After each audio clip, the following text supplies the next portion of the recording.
pain. Man.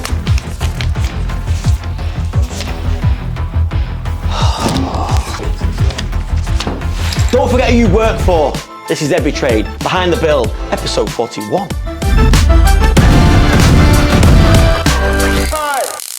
Welcome back to EveryTrade Behind the Build. I hope you enjoyed Sunday's episode, guys, and I hope you enjoyed the match. I was a little bit tense, and I had quite a few beers to help me with that tense feeling, but we're into the semis, so come on, England.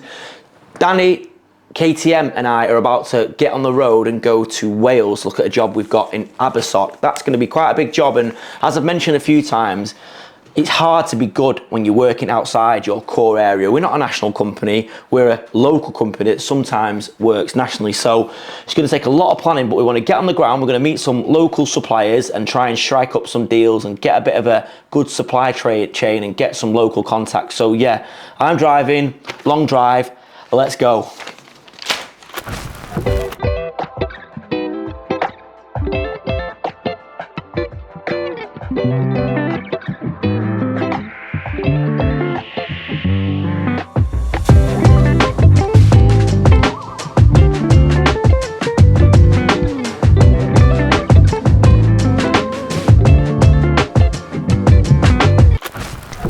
So yes, we have landed finally after a 3-hour journey with Danny Wood, as KTM's calling him, and KTM.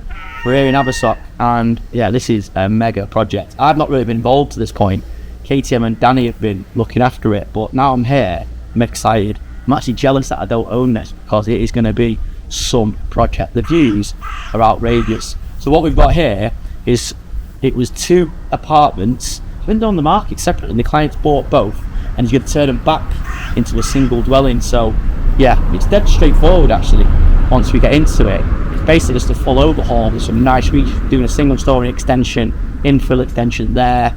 So yeah, I'm looking forward to it. We just met a couple of local tradesmen that we want to try and use. We've also been and had a chat with a couple of local merchants that we've got accounts with, because they're national as well, but they're based locally. So hopefully we're going to be all right. I think the client struggled to find a building contractor that had availability to work in this area, so he brought us up or down, where are we? Up from across, whatever. So yeah, it looks like we're gonna have some nice days out. I mean, project manager, it's gonna be really hard work. I've got to come 4 times a week. Yeah. I think we should definitely buy a helicopter. Yeah. You've said for ages that you want to have a ride at my chopper. Cool. Anyway, let's go have a look around. So we're now in the downstairs ground floor flat, and just having a quick look around. It's really damp. It obviously has been lived in for quite a long time, but it doesn't really matter to be honest, because everything here is getting stripped out. We've already had an R&D survey done, which is basically checking for asbestos, etc., and that's clear. So our guys can come in and strip everything out, knowing that there's no asbestos in there. You can normally need to tell it's normally in sort of Artex finishes, in the floor tiles and bits like that. Normally in the finishes, it's something that's used a lot in the 60s and 70s, because actually it's a product that's got a lot of sort of attributes in fire retardant stuff and things like that, but it's terrible, like generally what it does to people. I can speak personally, my granddad died from asbestosis, so I'm very sensitive about things like that. So yeah, moving through, I know we're putting in an ensuite, a utility. I think there's going to be ground floor bedrooms on this. KTM is going to be running this project top to bottom. To get to this point, KTM and Danny Wood behind the camera have worked really hard back and forth with the client. I believe the client had quite a few issues finding local Welsh builders, just because I think there's that issue with trying to source sort of Welsh local tradesmen when you're from England. So, but we've actually managed to touch base with quite a few contacts in Wales, and we've met a couple of local tradesmen. It'd be great to try and use some local tradesmen. So if you're in the 𝗕𝗨𝗃 sort of Wales area, give us a shout, because we'd love to work with some local tradesmen. We're definitely going to use local suppliers as well, so we're going to touch base with a couple of them now and introduce ourselves. So yeah, happy days, let's keep moving. This place has got some really nice period features, which the client is desperate to keep, like the fireplace and the windows. The issue is these sash windows are single glazed. Now we could change them to double glazed units, which is a lot of work on site, probably going to need re-weighting and stuff like that anyway. So what we are going to do is use preferred joinery to change the windows. So hopefully we've got the client to agree to that. But this client wants to do this the right way, doesn't he, KTM? So yeah, no expenses spared basically. Yeah. Do it properly. Yeah, he's a busy guy, he's got his own business and stuff like that, and he's kind of left us to it. We've met quite a few times now, so we've built up quite a good rapport. What we're going to do is give him access to our project management software so that he's got regular updates on the customer portal. So that's a real big thing for him. When we were tendering from the work, he really liked the option to do that. So yeah, I can't wait to get stuck into this one. It's going to be, how long do you reckon we've got on this job? We've got around 5 to 6 months, I reckon. Yeah. So And it's there's more work that we haven't actually priced for, which is going to want doing. There's always landscaping, etc. We need to agree all that, don't we? Come up with some design ideas, and then so T-Burn's going to be busy doing that. Yeah, I'm going to do that. And then the idea is as well, we're going to upstairs, which we'll show you in a minute, we're probably going to put a bit of money into that one and get it to a point where some of our guys, if they want to, could stay here as well. Because what we like to do with the guys when they work away is give them the opportunity to work as long as they want and make as much money as they want, because we want to incentivise them to get the job done as fast as possible, put to the right standards. So KTM will be coming down here once a week, or T-Burn West, or myself. So we're going to keep our eyes. It's hard working when you're outside your core city. It is really hard, but this was a project that we just didn't want to sit down. Yeah, our guys, we've got a team specialists that love travelling, they'll go anywhere, and they're great. We can trust them. We know that they're going to get here, do a good job, and get out here as fast as possible. But yeah, it's going to be a challenging one because it's not on our doorstep. However, we're looking forward to getting our teeth into it. But let's keep moving. So now we're going into the upstairs apartment, and this one actually is in a bit of a better condition than the others. So there's not as much damp up here. I think this was tenanted not so long ago, but don't get me wrong, it needs some TLC. But look at the views. Look at that there. It's right down into 𝗕𝗨𝗟𝗃. Mega part of the world, this. So we've already actually done the bathroom already. So if you look, that's a brand new bathroom fitted. Oh baby. So yeah, but what we might do, which we've done before, is we'll put a little bit of money into this and set this up for the guys to live here if they want to, whilst the work's taking place. It's fine. It just needs a little bit of TLC and a good deep clean. And our guys like to do that because they can set up shop. Yeah. So nice. We're actually using the onboard mic on the DJI because Hollywood has been up to no good and kept the mic on him, so hopefully you can hear me alright. So here, this is like a carport that the client wants us to demolish, but if you come out and have a look, I think it's such a missed opportunity. It's got amazing views of the whole bay. So I think we should go back to the client and propose maybe stripping it up because there's quite a lot of bounce and whipping the floor, then putting some glazed balustrades on, maybe making a bit of a nice feature because it's mega. You can literally have views over there, and the client wants to demolish it, but this is going to be some property when it's done. It's nice because we didn't know this customer prior to seeing us on social media, and then they watched us on YouTube and they said that they just felt like they had a really good connection with us, and then we met them, brought them into the office and stuff. It's been really good, and they seem really positive, and they want the same things that we want for this property. They want an amazing product done in a fair amount of time for a fair price, and we want a really nice project that we can be proud of, but at the same time make a little bit of profit, because you're not making profit, there's no point in doing it. Yeah, mega. Hopefully we'll get a discount and they'll let us stay when it's done. We'll see. So that's it. Good luck around this project. Really excited to get going, as we said. Just been speaking to KTM off camera. We have got to really sort of get a good plan together for this because it's going to be hard managing it remote, but we've got a good team coming down. Met some really good local guys that we think we could work well, that have come recommended. And again, any of you guys fancy being involved in a project like this, give us a shout. But yeah, now we're going to go into 𝗕𝗨𝗟𝗃, get some food. You get smashed. KTM's Pete. Good morning, it's Tuesday. That was a long drive yesterday. Got home, lay on the sofa, boom, flat out. I don't know how we're gonna work that job. We're gonna try and get regular visits on site, but I think whoever goes down to look after the job, I think it's gonna be KTM, he's gonna have to stay overnight. But yeah, looking forward to getting that one started. Over on project 849, we have got no time to lose. The program is so tight on this one. Sean, our main guy, our foreman, is on site there. He's a veteran of this type of project. So he's on there now, whipping things into shape, and we're carrying on and finishing the demo, and some stud walls are going up.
Yeah. PD DAX, it's P1. Get it done. So, what are you laughing at? So, Dale, as always, is busy, but at the moment he's got a bit of a stiff neck, the lad. It might be due to stress, because honestly, your neck can lock when you're under pressure. Hope we're not putting him under too much pressure. I've checked with him and he says it's nothing to do with that. He reckons he's just slept funny, but he's managing to crack on. And what he's actually doing is starting work on one of our vans that the man behind the camera, that camera wasn't so expensive. Oof, he broke one of our vans, didn't he? So Dale's now trying to put it all back together. It's not like we're busy enough, is it? Hi guys, so I've got the crash van in today. I have chucked some parts on it, obviously, to get it in. I've got put the bottom arm, the track rod, inner track rod ends and outer track rod end. I've got a drop link to put on, but yeah, the wheel was pushed right back into the sill, so that's got some damage there. But yeah, I have stripped it already. Well, it needs a new wing as well. Yeah, the wing's pretty knackered. So yeah, we're cracking on with that today. Just going to see what sort of damage is behind, you know, the panel. I know the intercooler and a few brackets down there that have been damaged. So, you know, I'm not no Matt Armstrong, well, not yet anyway. But I will get this back to its former glory and get it back on the road. You know, it's our spare little van. So if any of our vans go down, you know, we were just giving this to them whilst their van was in for work. So yeah, I'll crack on and get it fully stripped and get some parts ordered.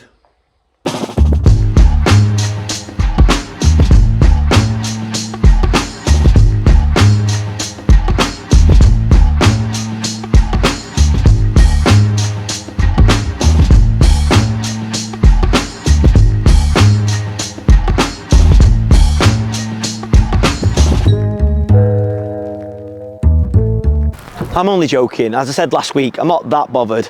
Vans will break, things happen. It's all part of having a fleet. It used to really hurt my feelings when something had happened to the vans, but we're insured. I'm actually not going to go through the insurance this time because I've got a great insurance policy that's got no claims on it actually, and for 40 odd vans that's not bad going. I once had a fleet policy, we had about 6 claims on it. I had to get it renewed overnight, and I remember having to take out, I think it was like 10 or 12 policies overnight, and it was the most stressful night of my life. I did it, I actually did set up 10 policies, but yeah, having a good fleet policy with a good insurance broker is the way forward. If any of you guys need any recommendations for an insurance broker, give me a shout and I'll let you know. at the moment, Hollywood's trying to get round all the projects, but it's hard because we're getting really busy. So we want to bring you guys the build side in a decent order so you can sort of see how the jobs are progressing. Alex managed to do it in Liverpool, but he's only really got 2 or 3 sites on the go at the moment, although he's going to be getting really busy soon. But it's hard here because we can have up to 12 projects on the go. I mean, at one point we had 25 projects, but that was chaos. So we'll do our best and we'll try and bring you the projects, the progress in a sensible order so you can watch how they develop. Over at Project Cranbourne, we've laid the underfloor heating down. Our heating company's done that, but now we've got the screeders in and we're going to get all the floor nice and level so we can crack on.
So it was actually one of my pals that got me this construction-based Monopoly. He ran me, it was for my 40th, which was last year. I haven't seen him for ages. He said, I've got a present for you that I think you're going to love. And actually, I love Monopoly and I love construction. I did not know this existed. So if anybody wants to come and play me at a game of Monopoly, let me know. Let's have it. I'm pretty good at Monopoly. Apart from TB messed me up before and ruined it for me. But anyway, so a few of you guys have been asking quite a lot of questions in the comments, and I'm trying my hardest to come back to you, but I don't feel like I've got enough time to respond properly to each of the questions in as much depth as you guys would probably want me to. So what we've done, Hollywood and I, we've cherry picked a few questions and he's going to ask me a few of them now, and I'm going to try my best to answer them. We won't do them all because we'll be here for a while, but what I'm going to do on a few of the episodes, just scatter a couple of questions and answers about, just so that you guys can hopefully get decent answers that you deserve. So if you have got any questions, bang them in the comments below and I will get round to them at some point. I'm literally screenshotting them and Hollywood is going to ask me in the episode. So let's have it. Question 1. Is it better to specialize in a trade or offer different services? So I actually don't think there's a right or wrong answer to this one, and good question by the way. It's something that I wrestle with all the time. My personal belief is I set this business up, EveryTrade, to be a supermarket of trades and services because I believed there was a gap in the market for a one source solution. This kind of like everything under one umbrella. I felt like there wasn't a company out there, particularly in the residential domestic sector, where you could just call and get anything from your drains to your roof sorted. I know there's a couple of good companies in London, but particularly up north where we were, I didn't know of any sort of companies, go-to companies. Now there's loads of general builders and there's loads of handymen, etc. But I believe that that was a good offering and it's worked out quite well for us. We've obviously grown year on year. So that's our offering. However, many a times I've wished so much that we could just specialise in and drill down in one particular trade. Like imagine we were bricklayers, we could become the best and the biggest bricklayers about, or if we were joiners or carpenters, as you boys say down south, we could become the best about, have the best tools, literally have it down to a fine art. Because us, it's hard because we're literally into everything. We've got joinery jobs going on, we've got jobs that are all trades, we've got floor laying jobs, we've got plumbing jobs, and we've got to have all the skill set, all the knowledge, all the accounts to cover all the trades, and it is quite hard and a tough business to build. However, I will say it just depends on what you think your strengths could be in. If you are great at what you do and you love what you do, specialize in that and grow just that. Try and find people just like you and grow it organically. But at the same time, if you were a general all-rounder, then there's a lot of call for that. And the new guys coming into the industry, I always say to them, especially the apprentices, they all want to be, you know, apprentice plumbers or electricians or joiners or whatever. I say, try and get a few trades under your belt, because my multi-skilled guys earn the best money because they're the most useful to us and they're the ones that we can monetize way better than the specialists. So yeah, there's no right or wrong answer to that, but my personal belief, and I think that's the strategy that's worked for us, is to offer all trades and services. But whatever you do, just do a good job. Next question. Yes. How do you deal with cash flow problems? Well, I mean, I've covered this quite a bit on the episode. Every business, in my opinion, at some point will deal with cash flow issues. Now, that can be many things. So it can be that on one day you just haven't quite got enough money to pay your bills when you know that the day after you will have enough money. And sometimes you have a longer term cash flow problem where basically your business just isn't generating enough cash to sustain your growth and your day-to-day running. So for us, we're pretty comfortable with our model now. So what I mean there is, we know that basically we spend what we spend, we pay that much on labour, that much on materials, that much on overheads, and we make that much profit. It's took us a while to get to that point, but still, we'll have Fridays where our pay run goes out, and some Fridays our pay run can be sort of 50 to 60, even 70k at the moment because we're busy. And quite simply, there isn't enough physical cash in the bank to cover that. Now, we'll look at our debt book and our invoice package and we know that we've got 100, 200 grand due in any time. But if you haven't got that physically in the bank, then you've got a cash flow problem. So the short-term ones like that don't really bother me. You just got to really forecast your cash flow. You've got to know that next week you're going to be paying out X, Y, Z, and you need to make sure that those invoices are paid in time so you can pay your bills. However, if, and we've been in this position by the way, you have times where you just never seem to have enough money to pay your bills, then it means probably, and everyone's got their own opinion, and I'm not claiming to be an expert, I'm just speaking about my experience, it means there's probably a profitability issue in the business. And what that probably means is you're either spending too much on overheads or you're not charging enough. Or it means you're not actually being as productive as you priced up your jobs to be when out there. So for example, you might allow a week to do something, but actually in real terms, it's taking your guys 10 days. And trust me, that happens, particularly as you come to scale up your business. You'll have slippage like that where you'll lose a day there, 3 days on that job, 4 days on that job. And if you've not got the right sort of tools in place to be checking where your productivity is, i.e. a good bit of software or good systems, then it can easily rot away. And we've been there when we were really busy, like, I mean, last year before, sort of post-COVID, when we got stupidly busy, we had so many men in, 60 odd guys in, we weren't tracking them properly, we weren't giving them any kind of program or target, we were just trying to work our way through the work.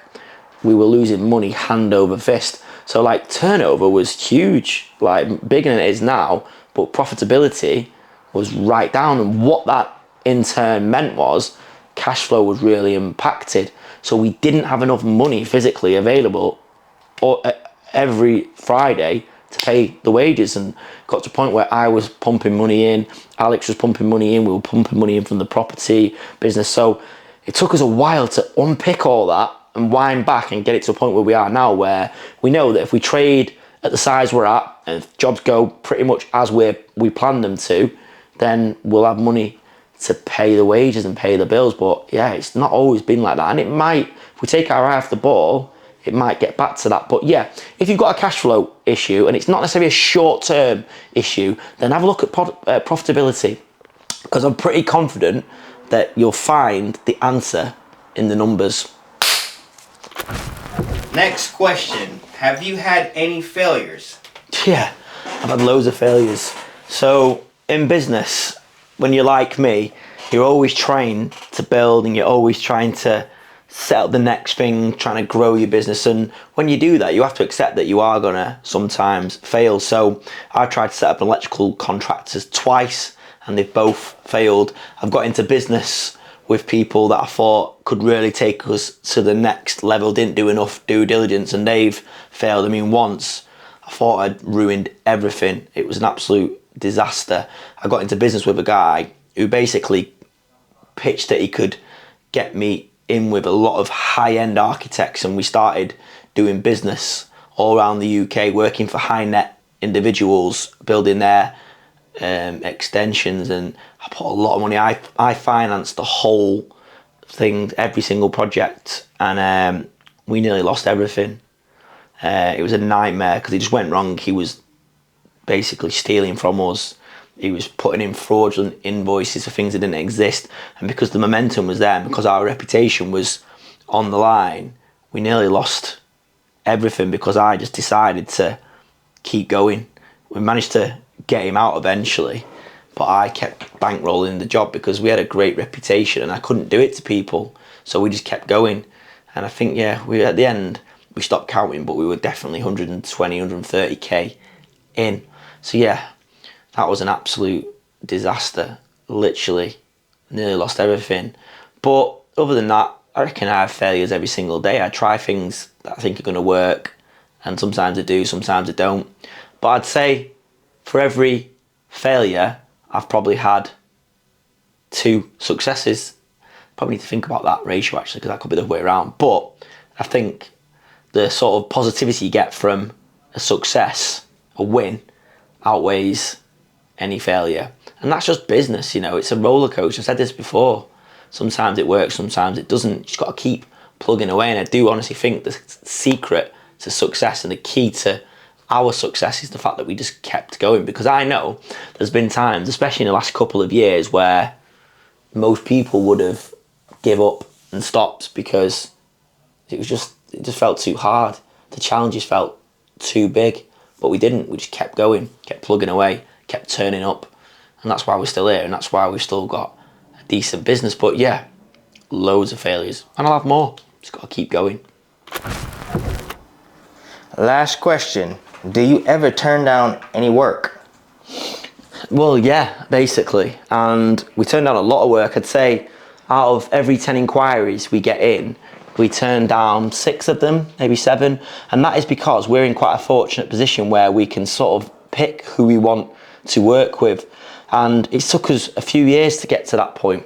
But the reason we do it, we kind of know what our strengths are, and we also know who our ideal customer is. So we have job sheets, I mean, I've got some of them here now, that inquiries that come in from our website. You go on our website and you put an inquiry in, and it's all done on paper, and then the guys in the office, our kid Jay, gives them to me, and I basically look at them and see if it's something we want to do. And what I look at is where they're based.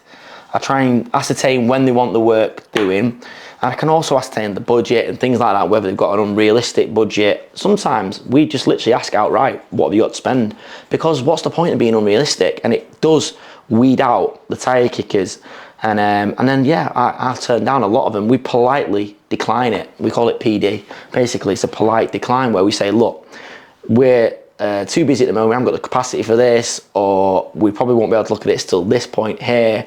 Good luck with your project, and thanks so much for getting in contact. And often people come back and say, oh, thanks very much, and we really appreciate the response, because a lot of people haven't come back to us. So yeah, I used to say yes to every single inquiry that came in, just try and get us as busy as we could be, because there's that fear when you start a business that you're just not gonna have enough work. Because when we first started, we had no work, but now we're in a fortunate position where as long as we've got a certain pipeline coming in, we know that we can probably turn down work that isn't quite the right fit for us. But it takes guts, and it takes, I think, experience. But yeah, I mean, as I said recently, when it wasn't as busy as it has been, I was looking at jobs and thinking, we would have turned that down in the past, but maybe should we do it? Should we travel to there? Should we take on that job that's not quite right for us? So yeah, the answer is we do turn down work, and we always do it politely, and that is key. Yeah, you can sometimes build relationships by turning people down politely. So that's it. Yeah, so we'll do these Q&As every now and again, because I do want to try and, you know, sort of help as many people as I can. Some people don't watch to try and, you know, learn or whatever, but I know there's some of you guys out there, because you tell me that you watch because you've got your own business and you you know, you like to benefit from my experience. And yeah, I'm not saying I'm the most experienced businessman builder. I'm not Elon Musk, as I always say, but I've been at it for a few years now. I've learned the hard way, I've made mistakes, and I really want you guys to benefit from my mistakes. I don't want you to have to make the mistakes that I made. But yeah, hope that was useful. No chance. So that's it for another episode of EveryTrade Behind the Build, a midweek edition. Hope you enjoyed this episode, guys. Come back on Sunday for another action-packed episodes with all sorts going on. Don't even know what's going to happen yet. I know that I've got to be in Liverpool once or twice this week. We're signing for another property. Things are moving at quite a pace now, but that's just the way we like it. Click here for last week's episode. That'll be Sunday's episode. Click here and here for episodes I know you've watched before, but watch them again. And click here to subscribe to this channel. Come on, England, please. Not penalties again. It's coming home. Probably.